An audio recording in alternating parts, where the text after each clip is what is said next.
Sering nggak sih kalian dengar pinjol semi ilegal? Itu banyak banget yang bahas hal itu. Pinjol semi ilegal lah, ini semi ilegal lah. Yang mana kalau harusnya ilegal itu kan aman untuk digagal bayarkan, boleh nggak dibayar dan nggak ada sanksi hukum apapun dan nggak ada kewajiban kalian untuk membayar karena ya memang mereka ilegal. Bagaimana dengan semi ilegal? Sebenarnya apa sih pinjol semi ilegal itu? Yuk kita akan bahas di video kali ini. Oke, assalamualaikum warahmatullahi wabarakatuh. Semoga teman-teman semua yang sekarang ini mungkin di luar sana sedang mendapati masalah gagal bayar, telat bayar, atau lagi stres terkait masalah hutang pinjaman online. Semoga teman-teman segera diberikan kemudahan jalan serta solusi oleh Allah Subhanahu wa taala dan diberikan kelancaran rezeki untuk bisa menyelesaikan semuanya. Amin amin ya robbal alamin. Oke, ngomong-ngomong soal pinjol ilegal atau semi ilegal. Ya, gini, sebenarnya nggak ada ya istilah resmi yang menyatakan pinjol semi ilegal atau semi legal. Ya, yang jelas di mata hukum yang berada di Indonesia, udah pinjol legal ya legal, ilegal ya ilegal. Selama dia masih terdaftar dan tercantum di dalam list daftar yang dirilis OJK, daftar fintech atau P2P lending atau pinjaman-pinjaman online aplikasi itu dia masih legal dan masih mengantongi izin dari OJK. Ya, nah itu daftarnya, listnya apa aja teman-teman bisa lihat di website resminya OJK itu ada. Nah sekarang apa saja yang semi ilegal? Gini, kebanyakan orang menilai semi ilegal itu rata-rata easy cash, terus kemudian modal nasional, terus kemudian ada beberapa pinjol-pinjol lagi yang mana tolak ukur dan parameternya adalah cara penagihannya serta tenggat waktunya. Banyak yang bilang, wah pinjol ilegal itu kan memang benar identik dengan ya 7 hari udah harus bayar, 14 hari harus bayar. Tapi kenyataannya easy cash memang ada yang per 2 minggu gitu loh. Dimana orang menilai wah ini ilegal, ini ada di OJK legal, tapi kok penagihannya seperti itu. Berarti kan ini ilegal juga gitu loh. Jadi ini semi ilegal nih. Kebanyakan mendapati seperti itu, tapi padahal ya enggak juga.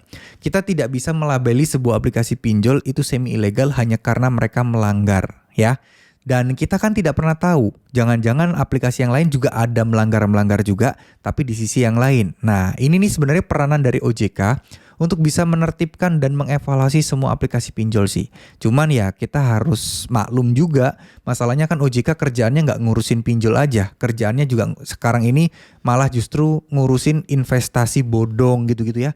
Itu yang sangat lagi disibukkan di sana. Untuk urusan pinjol kayaknya nggak begitu nggak begitu kenceng gitu loh kedengarannya teman-teman ya. Kayaknya masih diurusin, tapi bukan kayak yang jadi prioritas utama gitu loh. Yang lebih sering kita mendengarkan investasi bodong, terus ya intinya yang kayak gitu-gitulah. Itu yang lagi rame gitu loh. Kita nggak tahu apakah OJK bergerak di belakang, tapi ya keluhan masyarakat ya ada yang didengar, ada yang mungkin belum didengar juga. Ya menurut kalian gimana? Apakah OJK sudah bekerja maksimal atau belum? Silahkan tulis di kolom komentar ya. Jadi seperti itu teman-teman.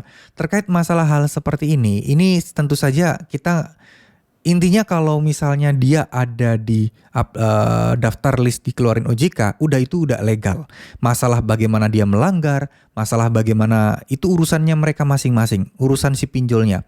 Kalau teman-teman merasa ini melanggar, catat, kumpulkan bukti, laporkan ya. Kalau kalian mau nggak bayar dulu juga nggak masalah, laporkan aja. Kecuali kalian punya uangnya, kalian siap bayar, mending bayar aja, habis itu nggak usah sentuh-sentuh lagi aplikasi pinjol tersebut ya. Tapi kalau kalian memang tidak ada uangnya, kondisi tidak memungkinkan dan kalian tidak punya uang apapun untuk membayar hutang tersebut, mending saran saya stop dulu aja bayar. Gak usah mikir gali lubang tutup lubang, gak usah mikir dana talangan, gak usah mikir pinjam sana sini lagi, stop. Berhentilah, putuskanlah lingkaran setannya, karena itu yang paling penting. Karena si pinjol yang menagih-nagih kalian tidak akan pernah peduli kalian bisa bayar itu dari mana sumbernya. Tidak akan pernah peduli kalian minjam lagi atau enggak. Yang jelas di aturan-aturan OJK udah dibilang resikonya ini nggak berat.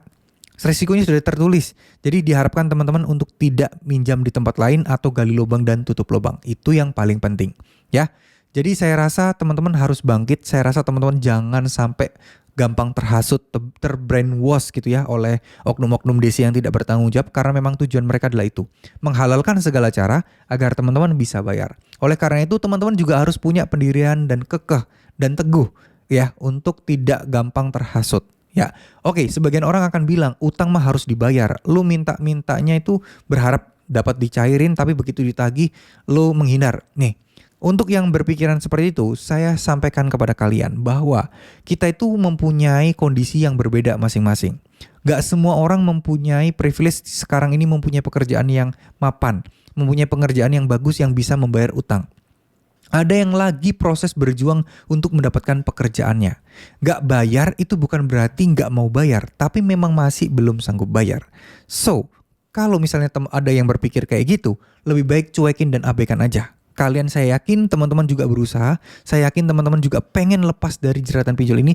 Siapa sih yang mau ditagih-tagih? Bener gak? Ya, jadi tetap semangat, jangan dengarkan ocehan orang lain, jangan dengarkan hinaan orang lain.